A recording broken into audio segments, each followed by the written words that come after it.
অনেক প্রবাসী ভাইরা দুঃখ প্রকাশ করে আর বলে, হুজুর অনেক সময় বাড়ি থেকে চাপ প্রয়োগ করে অনেক কথা বলে।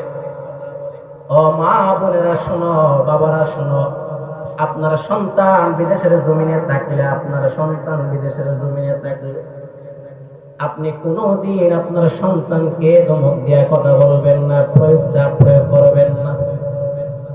কারণ কেন জানেননি? প্রত্যেকটা প্রবাসী যা আছে, প্রত্যেকটা প্রবাসী মা বাবার জন্য অনেক শ্রম দেয়, মাথার ঘাম পায়ে ফেলে দেয়, কিন্তু অনেক মা বাবা আছে বুঝে না, যার কারণে সন্তানগুলা বিদেশের জমিনে নিজের জান নিজে আত্মহত্যা করে মারা যায়।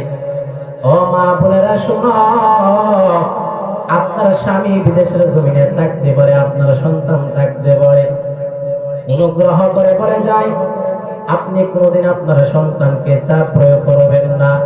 যতটুকু পারেন উৎসাহ দিয়ে আপনি তাকে আনন্দিত রাখবেন। তাহলে কি ফায়দা হবে? যা টাকা উপার্জন করে দেখবেন আপনাকে দিয়ে দিবে, আর মানুষের সাথে বলবে আমার ভাই, আমার বাবা, আমার বউ, আমার মা আমাকে কোনোদিন চাপ প্রয়োগ করে না, বরং আমাকে উৎসাহিত করে।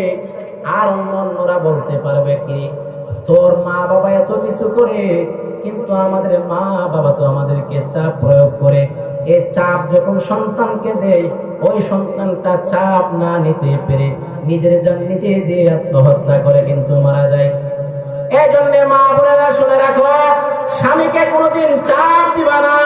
ও মা, আপনার সন্তান বিদেশের জমিনে থাকলে মনে রাখবেন, মাথার ঘাম পায়ে ফেলে একটা প্রবাসী সন্তান কষ্ট করে পরিশ্রম করে টাকা আপনাকে দেয়, ওই টাকাগুলো আপনাকে অনেক কষ্ট করে দেয়, অনেক কষ্ট করে দেয়, যা কোনো তুলনা নাই।